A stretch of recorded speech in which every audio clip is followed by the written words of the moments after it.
同學仔你哋好啊！今日呢條片呢，就會就住2025年 HKDSE 中文科閱讀能力卷入面嘅文言文部分呢去做一啲介紹嘅。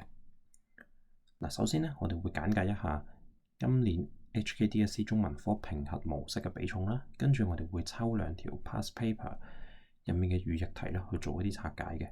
咁最後呢，我哋會抽取其中一篇範文出師表入面嘅部分段落呢去做一個分析同埋語譯嘅。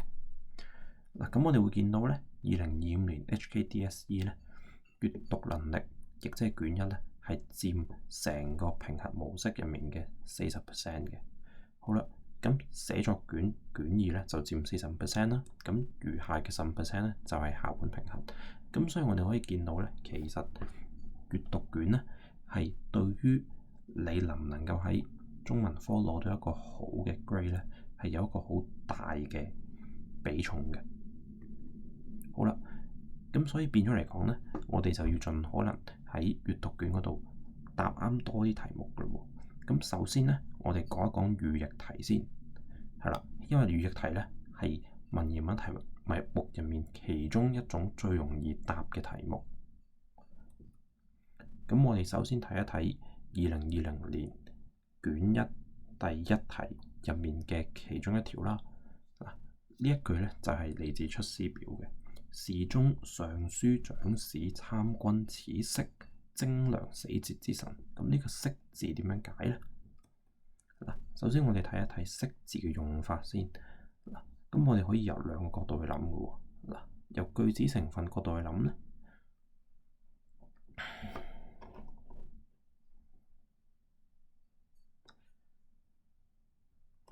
由句子成分角度去諗呢。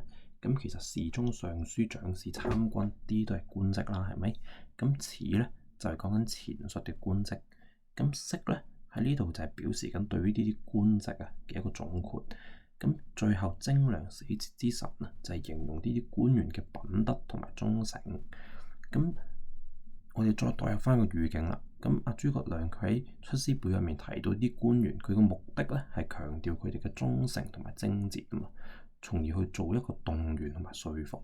咁如果昔咧係解部分嘅話咧，就會削弱強調嘅力度啦，令到成句嘅意思唔完整。所以咧喺呢一種上下文入面咧，昔就應該理解為全部嘅。咁所以其實咧昔喺呢一度咧就係解全部嘅意思，亦即係講緊呢系列嘅官職擔任嘅人咧，其實都係一啲好有品德嘅臣子。好啦，跟住我哋睇下2024年卷一第一題入面其中一條喎。至余為6人啊，居士州行竄律啊。咁我哋會見到考評局就問啦，呢個士字係咩意思咧？咁最後我哋知道係解作者噶嘛，係咪？好啦，咁跟住我哋又諗下咯。嗱，士字喺文言文入面咧有以下幾種意思啦，可以係指示代詞啦，解作者啦，亦都可以係判斷詞，解作事啦，亦都可以係連詞啦。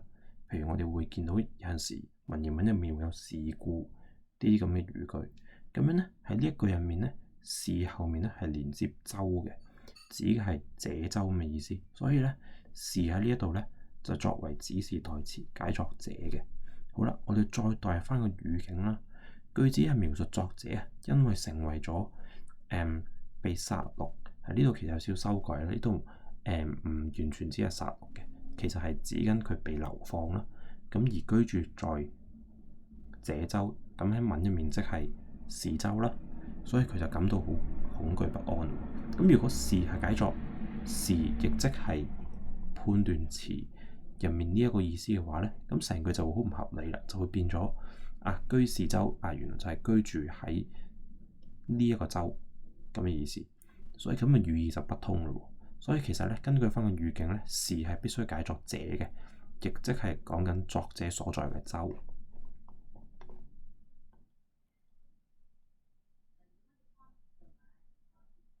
嗱，咁我哋睇一睇啦。嗱，是喺呢一度有幾個可能性嘅，因為我哋知道喺文言文入面咧，是係有以下幾種意思噶嘛。例如佢可以做指示代詞啦，解作者啦，亦都可以係做判斷詞，解作是啦。例如我哋會見到是吾師也，亦即係話呢一個係我嘅老師啦。亦都可以解做連詞嘅，係啦。咁樣咧喺呢一句入面咧，是後面係接周喎，指嘅係這周。咁所以咧喺呢一度咧，是就係作為一個指示代詞解作這啦。咁樣咧，如果我哋睇翻個語境嘅話咧，其實句子描述嘅作者因為成為咗被殺戮嘅人啊，而居住在這州，感到恐懼不安。咁如果是係解作是嘅話咧，句子嘅意思就會變得不合理啦。